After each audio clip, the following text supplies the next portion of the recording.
You may have noticed that as we've been using the pen tool in this chapter that your pen tool acts a little differently than mine. Mainly, your pen tool is probably giving you a preview of what your curves look like before you actually complete them.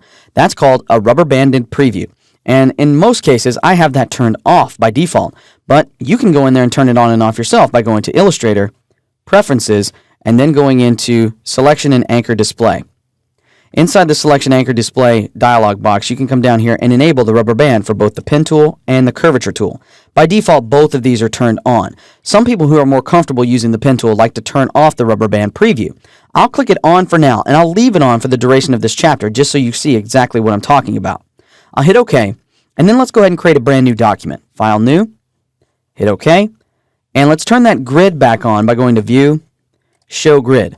Having the rubber band preview on when you're practicing creating shapes is a great idea because it's going to give you a more visual representation of what you're drawing. So let's try drawing that circle again. Let's click and drag, and this time I'll go out 1, 2, 3, 4, and about half, something like that. There you see the little rubber band preview. So I'll hold down the Shift key, click, 1, 2, 3, 4, and about a half, something like that. Go down here, make sure I'm using the Smart Guide. 3, 4, and about a half. And I love that this preview is on when I'm practicing with this just because it makes it so much easier for me to see what I'm creating.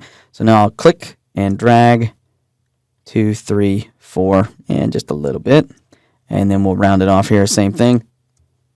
And basically, if you meet this point over here, you should be creating an exact replica of the other side.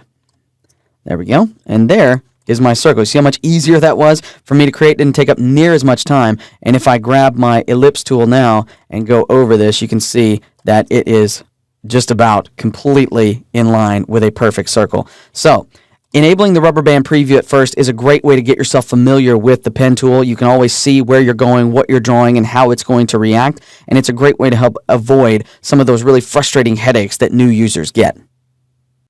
You may have noticed that as we've been using the pen tool in this chapter that your pen tool acts a little differently than mine. Mainly, your pen tool is probably giving you a preview